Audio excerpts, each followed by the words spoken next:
Hello, my name is Sue Smerick, and I'm a member of the League of Women Voters of Washtenaw County. Welcome to our online candidate forum for the November 8th general election. The League is a nonpartisan, nonprofit organization that promotes voter education and participation. And we host candidate forums to help voters make informed choices. Now, let's hear from the candidate.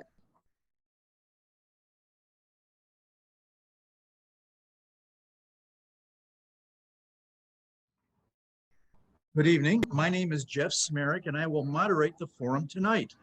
It's my honor to introduce the two candidates running for the November general election for the Michigan House of Representatives District 32, Republican Martin Church and Democrat Jimmie Wilson Jr.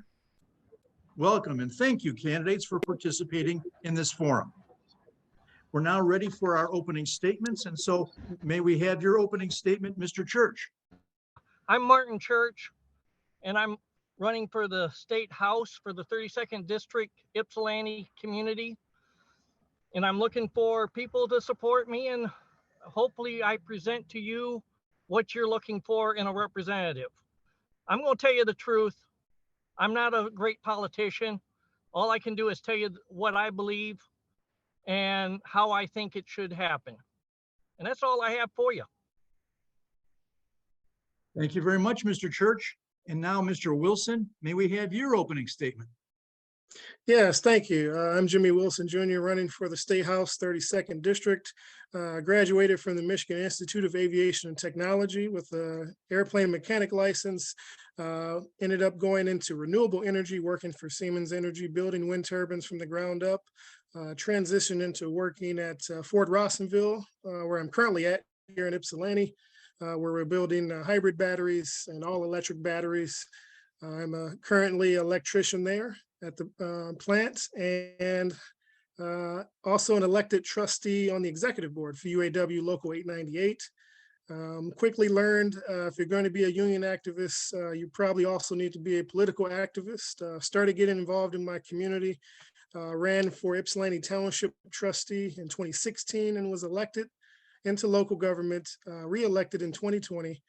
This year, I wanted to get some bigger things done for this 48197, 48198 area. And so ran for state representative this year. Looking forward to talking about the issues. Thank you, Mr. Wilson. And now, candidates, we're ready for our questions. We're going to start our first question with Mr. Wilson. Mr. Wilson, do you believe that Michigan operates free and fair elections? What steps, if any, should be taken to secure election processes and ensure public confidence in elections? Yes, I think currently we do have fair elections, especially having witnessed firsthand what it's like on the other side. Being an election inspector for about 3 elections, I worked as an election inspector and seeing the processes that are in place and the safeguards that are in place, and how many different levels there are in the process, and all the checks and balances. I believe that our voting rights can be strengthened, especially with ballot proposal number 2 that's on the ballot this November. I think that we can get better. And I think that this ballot initiative will do that. So thank you. Thank you, Mr. Wilson. And Mr. Church, same question to you, sir. It depends upon what you define as fair elections. Are they pretty much fair? Yeah. Are there game playings? Yes. I mean, we've seen it in the past in Ypsilanti where a council person tried to use absentee ballots to rig an election. It took a lot of work to get her convicted. Has it happened? Yes. Can we do better? Yes. Proposal 2 will not do it. It opens up for more game playing than you can shake a stick at. We need to follow the law. And that's what we failed to do. Detroit has failed for last several elections. We had a problem in 2008 with Detroit. We had it in 2016. If there wasn't a problem, why did we have an investigation by the Congressional Committee on problems with the 2016 election? We've had problems. I've been in politics since '64. I remember the problems with Chicago. We've had problems. We got to stop with the game plan. Let's make it fair. Let's make it right. Stop opening it up for any way to twist the election. And let's get back down to simple one person, one vote in person. You can do absentee if you're physically unable to attend or if you're too old, but you have a right and a responsibility to go to the polls to vote. And I'll leave it at that. Thank you, Mr. Church. And Mr. Church, you get the first on the next question, which is, the Michigan legislature and governor have issued competing proposals to cut state taxes in 2023. Do you support a reduction in taxes? And if so, how should the cuts be structured? Yes, I support a cut in taxes. It should be across the board. Actually, we should reduce our taxes down to 1%. Let's stop raising taxes and calling it a cut. It's smoke and mirrors. As Rule 36 of NCIS says, if you think you're being played, you are. And boy, have we been played by both parties. It's time to stop and cut the taxes, cut the spending. You're going to cut taxes, you cut the spending. That's all there is to it. It doesn't need to be a complicated thing. But politicians like to make it complicated. Just look at the township budget. Thank you. Thank you, Mr. Church. And Mr. Wilson, same question to you, sir. Can you repeat the question, please? Yes, the Michigan legislature and governor have issued competing proposals to cut state taxes in 2023. Do you support a reduction in taxes? And if so, how should the cuts be structured? Yes, the main cut that I would make in the taxes is our pension tax. I don't believe our seniors have worked all these years to be taxed on their pensions. That's one that I would definitely cut immediately. And with the fact that we still have those $6 billion surplus at the state level, we do not need to be increasing taxes. We need to be spending that money wisely into our community for mental health, for affordable housing, and all the other issues that our community needs. Thank you. Thank you, Mr. Wilson. And you're the first one on the next question. Please describe your position, Mr. Wilson, on ballot proposal 3, which is also known as reproductive freedom for all, and the reasons you have that position. Yes, being a candidate that's been endorsed by organizations that support reproductive freedom, like Planned Parenthood, I believe that women should be able to choose what they do with their bodies. Government should not be involved in what they do with their bodies.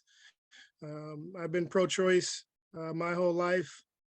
Others should not be choosing what people do with their bodies. So any legislation that comes to the legislature that is trying to change anything regarding that, I would be opposed to. We need to allow women to have autonomy with their bodies. Thank you. Thank you, Mr. Wilson. Mr. Church, same question to you, sir. Frankly, I oppose Prop 3. It's not freedom. It is chaining people to a lifestyle that will kill them. This proposal was designed to strip away parental rights, to continue with falsehoods of sexual orientation, and frankly, it murders babies. We have now lost quite a few congressional seats. Back in '73, when Roe v. Wade was passed, we had, if I remember right, 24 congressional seats. We're down now to 11, 13 if you count the Senate. That's bad. We have killed children that we shouldn't have killed. We have lost a ton of money, and this does not set up any freedom. It becomes an obligation to abort. Even the ability to say no is taken away from you. So if I said, no, I do not want to participate in abortions, and I'm a healthcare provider, you're forced to. That is wrong. This whole thing is so badly written. I could even turn in a sex offender into an honest person. No, this needs to go down big time. And I'll leave it at that. Thank you, Mr. Church. And you have the first one on the next question.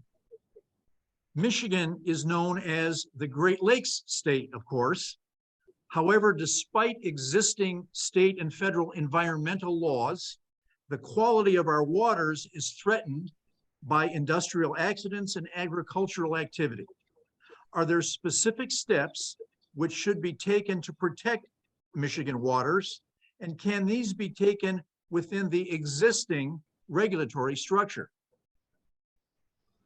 Can it be done in the existing structure? No, it's so complicated, you can't get anything done. I spent a lot of time underwater. I'm a diver. I see the mess. We just had a recent case just today of the Ann Arbor water system dumping untreated water into the Huron River. Regulations aren't the problem. The problem is good management, and we don't have that in this state. We don't need more rules. We need to follow the ones we've got and get rid of the ones that are watering down others. When we have conflicts between state and federal, state should take charge, not the feds. It's time for the feds to get out of the business of local environment. There's too many rules and regulations. We should cut them.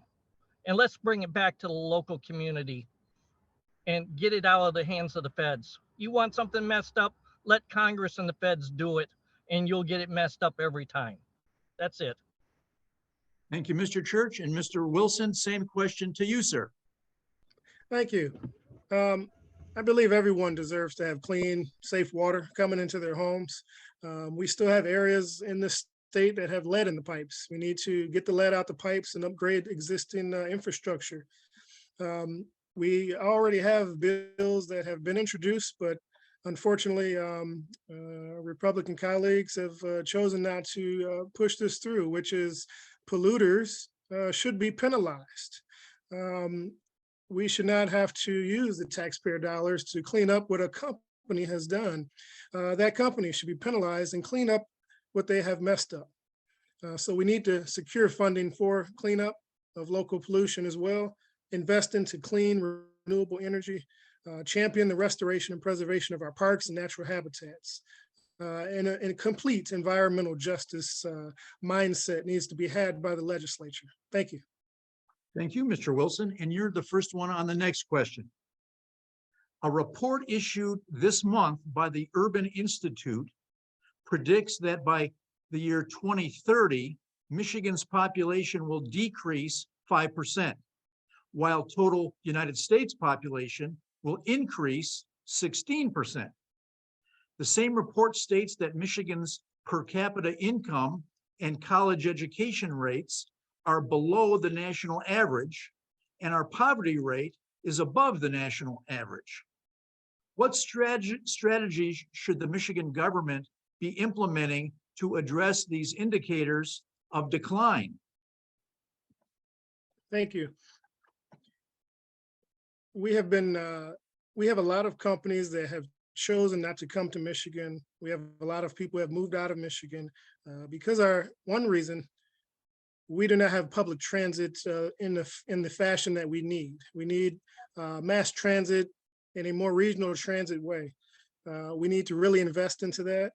That's one piece. The second piece is really expanding affordable housing. Right now, the housing market, not only in Michigan, but across the country is an issue, but definitely here in Michigan, and especially here in the Ypsilanti area, which I hope to represent.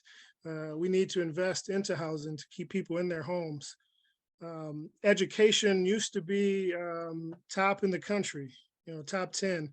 Now we're in the bottom half of the states, and we really need to invest into education. because this will actually drive the workforce and actually educate our workforce and make sure we have talent. This is another reason companies have chosen not to come to Michigan. So we really need to invest into higher education better. And also our K through 12 needs to be a more equitable formula. So that way all districts are treated fairly. Thank you. Thank you, Mr. Wilson. And Mr. Church, same question to you, sir.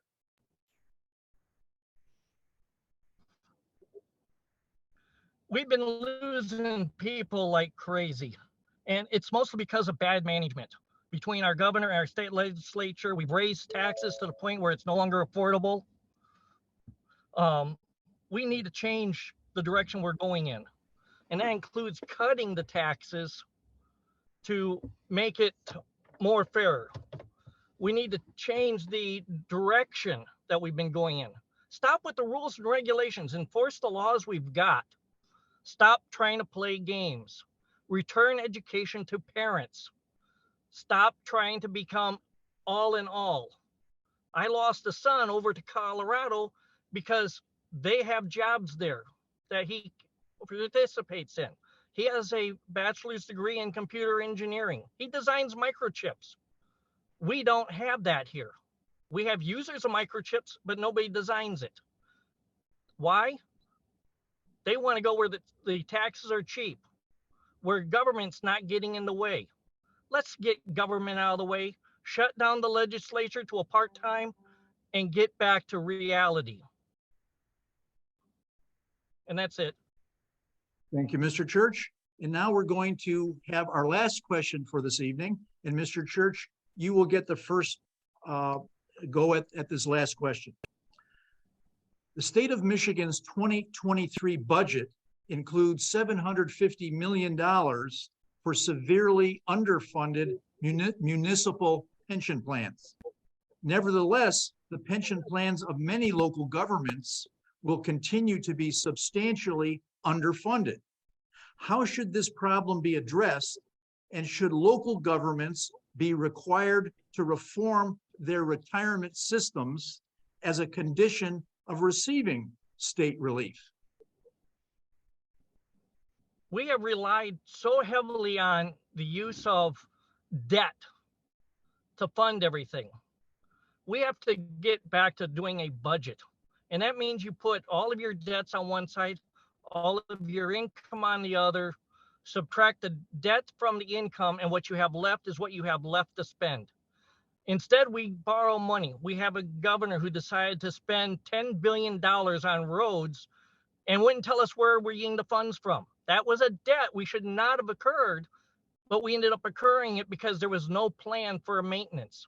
And most of those funds go to the state roads or the federal highways and not to local roads. The city of Ypsilanti just completed a 5-year redo of all of our roads in here. It cost the taxpayers a lot of money. But we paid for it. We got it done. Now I wish they would get a maintenance plan to maintain them, but one thing at a time. But we got to stop with the borrowing of money. Pay for what you can afford, not what you wish. And I'll leave it at that. Thank you, Mr. Church. And Mr. Wilson, same question to you, sir. Yes, thank you for that question. Being someone who's in local government currently, I can say that here in Ypsilanti Township, we've done very well at making sure our pension plans are funded properly. Not at 100% currently. However, we are in the high 80s, which is more than most municipalities. And so saying that, I would say that I'd like to take a deeper dive into how we can get other municipalities around the state in line with properly funding that. Thank you. Thank you, Mr. Wilson, and thank you, candidates, for your answers to those questions. Now we're going to go to our closing statements. We're going to begin for your closing statement, Mr. Church. Okay, I'd like you to think about Rule 36.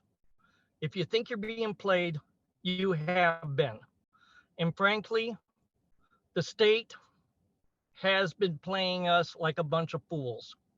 It's time we put people in who are not politicians, who have no desire to continue being politicians, who will get in and actually get the job done. Everybody says you have to learn this job. No, you don't. You start using your brains. You get in, you get the job done. Don't try to make something out of it. Balance the budget. Put out what it is the state is actually supposed to be responsible for, and don't try to go beyond it. Don't take on federal roles. Don't take on local roles. Education is the responsibility of the parents, not of the state. Let's stop doing the things we're not supposed to be doing. Thank you. Thank you, Mr. Church. And now, Mr. Wilson, may we have your closing statement? Yes, I want to thank the League of Women Voters for always putting on these forums, helping educate the voters. Once again, I think that I would be the best choice for this seat, coming with local government experience for the past 6 years, and really having been a lifelong member here in the Ypsilanti area, and really concerned with how we can really help this district out, whether it's around housing, or education, or funding for mental health, because we're not properly funding our community mental health. Whether it's LGBT rights, civil rights, voting rights, women's reproductive rights, all these things need to be addressed. And I feel I'm the best candidate to address these in this district. Thank you again for allowing me to have this forum. The League thanks the candidates and volunteers who participated in tonight's forum, as well as the community members who submitted questions. Please urge others to view our forums. Most importantly, please vote in the November 8th general election, either by absentee ballot or in person. Thank you and good night. Thank you, candidates. You did a great job.